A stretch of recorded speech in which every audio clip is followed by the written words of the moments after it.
الحمد لله رب العالمين والصلاة والسلام على سيد المرسلين وعلى آله وصحبه أجمعين وبعد. أعوذ بالله من الشيطان الرجيم. بسم الله الرحمن الرحيم. إن الذين كفروا وماتوا وهم كفار أولئك عليهم لعنة الله والملائكة والناس أجمعين خالدين فيها لا يخفف عنهم العذاب ولا هم ينظرون. صدق اللہ العظیم. میرے احباب کرام، سورۃ البقرہ کی یہ آیت نمبر 161 اور 162 ہے. تو سب سے پہلے درست ادائیگی کی طرف ہم آتے ہیں. ارشاد باری تعالی ہے ان الذین کفروا. یہ الذین ذال ہے، زینہ نہیں کہنا. یہ اردو میں نہیں ہے، عربی میں ہے. ان الذین کفروا وماتوا وهم کفار اولئک علیہم. اولئک علیہم نہیں کہنا، بلکہ کیا کہنا ہے؟ علیہم لعنت اللہ. عین کو لام کے بعد نکالنا ہے، لعنت اللہ نہیں. والملائکۃ والناس اجمعین، یہاں بھی خیال رکھیں، اجمعین، اجمعین نہیں. خالدین فیہا، خا لا یخفف عنہم، عین لا يخفف عنهم العذاب ولا هم ينظرون. اب اس کا ترجمہ دیکھیں، آسان پھر میسر تفصیل. ان الذین کفروا، یقیناً وہ لوگ جنہوں نے کفر کیا،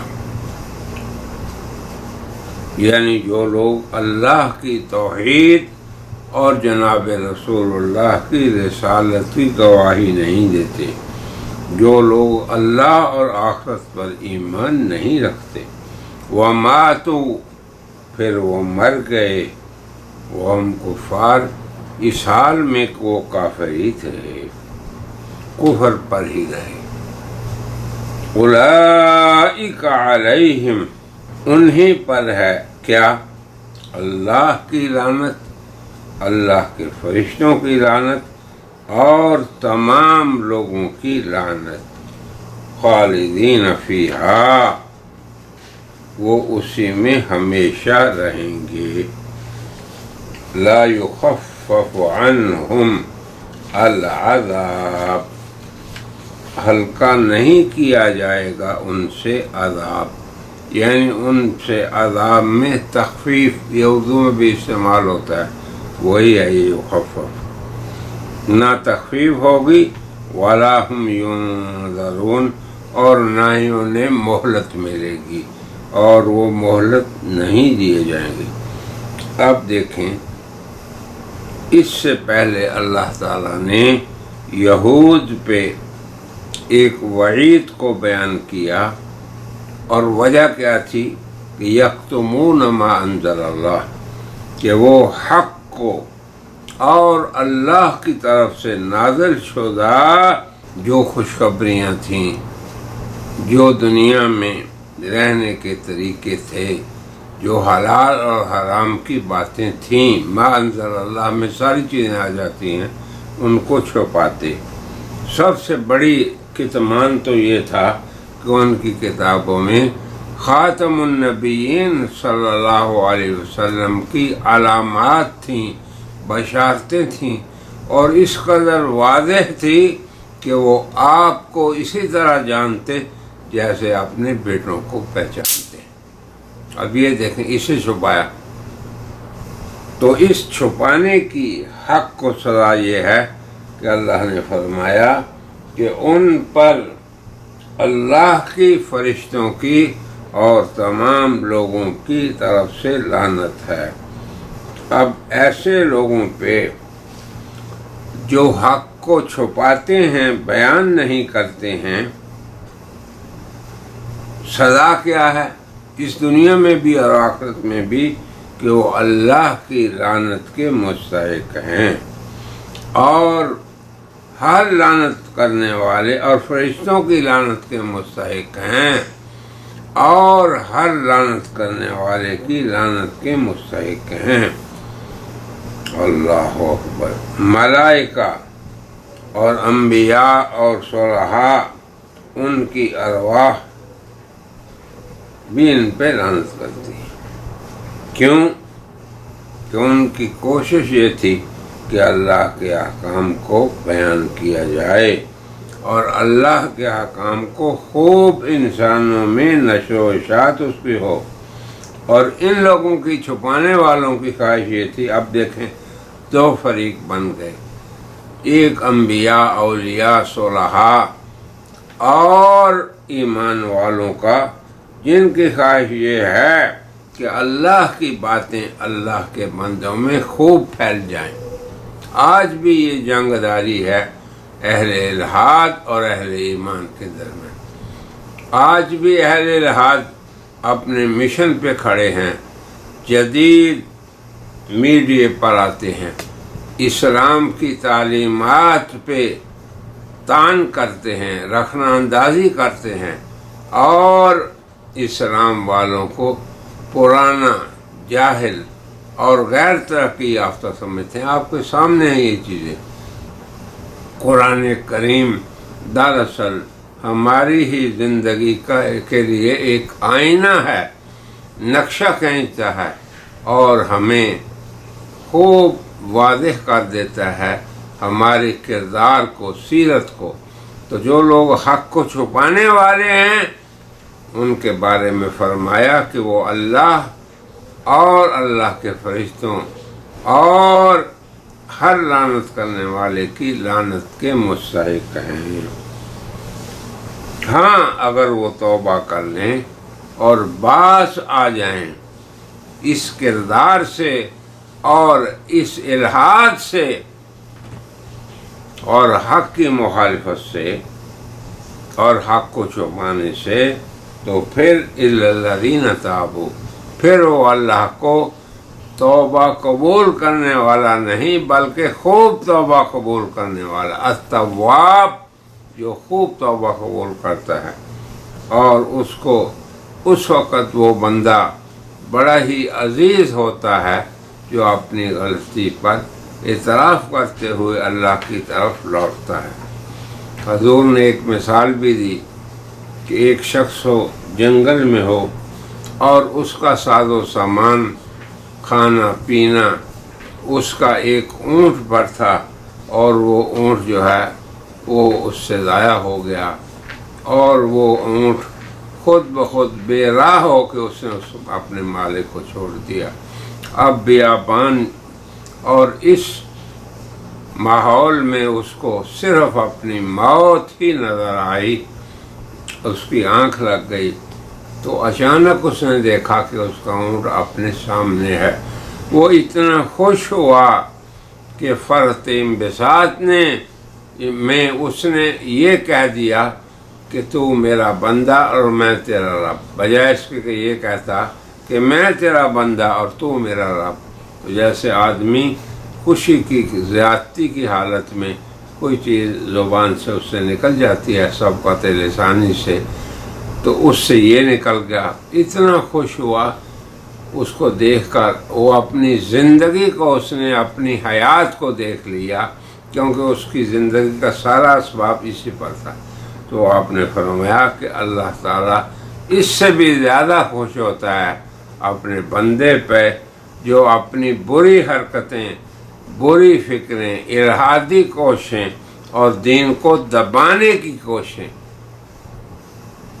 یہ طبقہ امت میں اہل دین کو اور ان کے دین کو اور ان کی دینی فکر کو دبانے کے لیے کوشاں ہے۔ آپ دیکھ لیں اپنے جدید میڈیا کو، ٹی وی کو، اپنے جس قدر بھی آج کل معلومات کے ذرائع ہیں، کس قدر اس میں انسان لگے ہوئے ہیں دین کے نشر و اشاعت میں، اور کس قدر لوگ لگے ہوئے ہیں دین کی اس حق کو چھپانے اور اس کو مغلوب کرنے میں۔ تو ایک فریقٌ فی الجنت و فریقٌ فی السعیر، ایک اپنے لیے اپنی جنت بنا رہا ہے اور دوسرا اپنے لیے اپنی جہنم کو بنا رہا ہے اور خود ہی اختیار کر رہا ہے۔ تو اللہ نے دونوں فریقوں کا ذکر کر دیا، حق کو چھپانے اور دبانے والوں کا بھی اور حق کی نشر و اشاعت کرنے والوں کا بھی۔ تو فرمایا ان لوگوں پہ نہ تو کوئی تخفیف ہوگی اللہ کی طرف سے عذاب میں، اور نہ ہی انہیں فرصت اور مہلت ملے گی۔ اب آپ دیکھیں کہ اللہ کی ناراضگی سے جو اس کائنات ہستی پہ اثرات پڑتے ہیں، اس سے صرف آپ ہی متاثر نہیں ہوتے، صرف حضرت انسان ہی متاثر نہیں ہوتا، بلکہ اللہ کی سرزمین زندگی کے بعد موت کی حالت میں چلی جاتی، اور پھر اس زمین کے اندر رہنے والے اور مخلوقات سے، سبزے سے اور زمینی حیات سے فائدہ اٹھانے والے تمام جانور جو ہماری خدمت میں اللہ نے معمور کیا ہوا ہے، وہ بھی بیچارے متاثر ہوتے ہیں۔ اور پھر جب اللہ کی رحمت اس سے دوری ہوتی ہے اس کائنات کے لوگوں کی اور ان کے کفر و الحاد کی وجہ سے، تو وہ پھر سارے کے سارے ان لوگوں پہ لعنت کرتے ہیں جو اس کا سبب بنے۔ اعاذنا اللہ من، اللہ سے ہم پناہ مانگتے ہیں اس کی کہ ہم اللہ کی کسی ایسے فیصلے کا سبب بنے کہ ہم بھی متاثر ہوں اور یہ اللہ کی پیدا کی ہوئی دیگر مخلوقات بھی اللہ کی رحمت سے دور ہوں۔ اسی لیے فرمایا وَلَا هُمْ لَا يُخَفَّفُ، نہ تخفیف ہوگی اور نہ مہلت ملے گی۔ تو اللہ تبارک و تعالیٰ سے ہماری دعا ہے کہ اللہ تعالیٰ ہمیں اس دنیا کے لیے، اس ہستی کے لیے، اس کائنات ہستی کے لیے رحمت کا سبب بنائے، ان کے لیے زحمت اور لعنت کا سبب نہ بنائے، اور ان لوگوں کو اللہ کی رحمت کے قریب کرنے والے ہم ہوں۔ دنیا میں انسان مومن کو بے حس نہیں ہونا چاہیے، یہ نہیں کبھی بھی سمجھنا چاہیے کہ میرے اچھے اعمال کرنے سے کسی کو کیا فائدہ ملے گا اور میری برے اعمال اختیار کرنے سے، میرے کفر و الحاد سے کسی کو کیا نقصان پہنچے گا۔